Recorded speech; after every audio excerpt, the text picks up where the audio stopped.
Let's talk about Cologne. Well, it's not just Cologne though. New Year's Eve. It took 5 days for the BBC to start reporting on it. But New Year's Eve, 100 women. Some of them raped, some of them robbed, some of them scarred for life after firecrackers were stuck down their tops.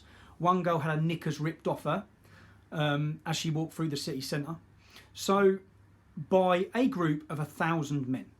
1,000 Arab Muslim men who are refugees. The police officer on the scene, 8 of them were arrested, said they were refugees. Okay? But yet now, the German politicians and the press are coming out saying, we have no idea who they are. I'll put this article up there, yeah? They have no idea who it is, but it's not refugees. Well, if you don't know who it is, how do you know it's not refugees? It's Arab Muslim men. And what we've found out now is that this didn't just happen in Cologne. It happened in Stuttgart. It happened in Frankfurt. It happened in Dusseldorf. It happened across Germany. And I'd like to say it's not just Germany. It's like 100 women, 40 women in Stuttgart, terrorised. And Germany are coming out and their politicians are saying, we're shocked at what has happened. Shocked? Why are you shocked? Well, everyone's been telling you what's going to happen. They're coming from countries where if a woman commits adultery, they dig a hole in the floor and smash rocks at them. They believe in their own countries that their own women are property and they're allowed to beat them. So why are you shocked when they come to our countries, yeah, when you invite them, Angela Merkel, into our countries, you invite aggressive, young Muslim men into our countries and they act, this is the most frustrating thing, you give these men clothing, you give them housing, you give them food, you give them shelter. We are paying for that. Well, you give them everything they need. And they go out and they mob up and they attack women. They attack dozens and dozens of women on New Year's Eve. They beat them, they rape them and they rob them. After everything that's been done. Why are they doing that?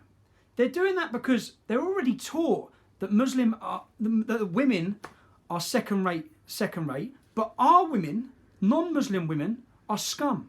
They're prostitutes. They're slags. You've invited these people with this mindset and this hatred towards our countries and our women, and where are the feminists on this issue? 1,400, and look across what's happening, 1,400 girls in Rotherham were raped by Muslim men.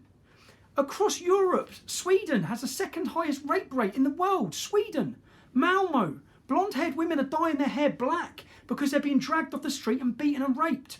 In Oslo, 100% of the violent rapes in 1 year were Muslim men. 90% of all the rapes in Oslo that year were Muslim men. That means if we didn't invite Muslims into our country, there would have been no violent rapes in Oslo that year. Okay? So when Donald Trump makes statements like he says, there are reasons. And as we can all see now, with what's happening in Cologne, it frustrates me so much because we've been trying to warn this. I believe that one of the victims who's been attacked by 30 Muslim men, she said her and her friend were surrounded by these Muslim men who groped and ripped and abused her and sexually abused her. She was one of the people welcoming the refugees. Wake up. To understand, you have to understand the mindset and the ideology and the countries these people are coming from. You don't see a woman in these countries. You do not see women. It's just men. They're forced in the house. When they do come out of the house, they're covered from head to toe in tents. You don't see them. And then all of a sudden you bring them men into our westernised countries and you let them loose on the streets. And then you start scratching your head when they're acting like animals, raping our women.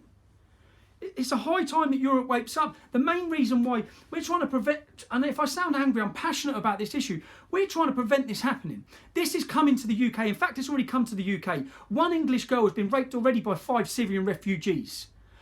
We've had Syrian refugees blowing themselves up and killing 130 people on Paris. The blood's on all your refugee welcomes hands. It's not on our hands. We're trying to warn and foresay and say what's going to happen. The next year, the EU predict up to 3 million more Muslim men are coming to our continent. We have to wake up. This has to stop. And if it's going to be happening, people have to show a resistance to it. Pegida have been doing that. Angela Merkel says that Pegida have hate in their hearts. Angela Merkel has hatred in her hearts. Hatred in her hearts for our culture, for German people, for her own race. She has hatred in her hearts. It's her fault. All these women who have been attacked, that's her fault. It's her government's fault. And what's the local mayor's solution to this? To start telling women that they have to cross the road if they see a man. Well, that's not how Europe works. That's not how it's going to work. Women should not be... The German officials now coming out saying that Cologne city centre at night is a no-go zone for women. Why? Well, because you've invited all these hostile Muslims into the country who want to attack them under the guise of diversity. It's insane. It's insane. And so, I'm sorry if this is going on as a rant, but everyone has to start waking up. You can't talk about humanity. I had women say to me, it's a humanitarian crisis. Yeah, well, my humanity stands with European women who are going to fall victim and be raped across Europe like war booty. Because that's what happens, you see, when Muslims go to war. That's what's happening with ISIS. That's why Yazidi girls are being taken slaves, because they're allowed to. It's all justified 14 times by the Quran. They can take non-Muslim, whatever the right arm possesses, they can take non-Muslim women as sexual slaves. That's what's happened in Germany. That's what's happened in Rotherham. That's what's happened in Malmo. That's what's happening across Europe. Okay? We need to get organised. We need to get organised in Germany. We need to get organised. We need to get organised. We need to all organise. It's no good. If you're sitting here, you're watching this and you feel as angry as me and frustrated as me, there's no point in not doing anything. All we're asking as organisations, there's many organisations now like Pegida across to Europe. Every country's got a representative organisation. All we're asking is you stand with us. You walk with us in silence. You show that you're against what's happening. Because we have to show we're against it. Because our politicians are not stopping it. The police. Did the police turn up and protect the women in Cologne? No, they didn't. They didn't. They stayed away. They stayed away. How could the police deal with a mob of 1,000 young Muslim men? That's 1,000. Angela Merkel, you've let in 1 million. You've let in 1 million. 1 million men from not even from war-torn countries, Afghanistan, Iraq, Pakistan. Look at the mindset, look at the views, and look at the way they treat women in those countries. You've invited that, knowing full well, prior to them coming in, you've known full well what their views are on women. You've known full well what their views are on homosexuals after one of them was kicked to death, I believe in Denmark, by them. You've all known full well. You can't pretend you don't. If you're opposed to it, you want to show a resistance. We're not asking you to go out and fight. We're not asking you to go to jail. We're not asking you. We're willing to take the flak. We're willing to take all the heat. All we're asking is you walk with us. Walk with us on the 6th of February. Walk with us in Birmingham. Walk with us in Germany. Walk with us in Holland. Walk with us across Europe. Just join us and show a position and join a resistance to this. I'm sorry if that's gone way off on a rant, but these issues, everyone needs to really wake up, because it's our daughters who are going to be at risk. It's your daughters.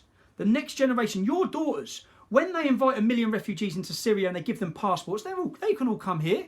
And next year another 3 million. Over the next 5 years, we're going to see 20 million Muslims invading Europe. Not invading them with tanks or guns. Getting invited in. Invited in.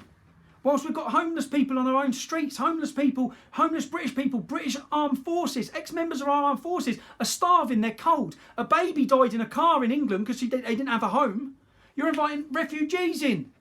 And I'm not against genuine refugees. I'm just saying, get your priorities in place. Your job, our government's leaders across Europe, their job is to protect, first and foremost, for the rights and the protection of our citizens. Not Libya's, not Syria's. Do you know, another example, Bassingbourn Barracks. We bring, you can't help these people. We bring Libyan soldiers over to train them up. Do you know how many of them got done for rape? They raped a man. They went out and nicked bicycles and went and raped a man in a park whilst we're training them up. They all had to be sent home because they kept raping women. Wake up. It's a whole different culture and a whole different way of thinking. And people need to get their head around that. I'll see you on the 6th of February.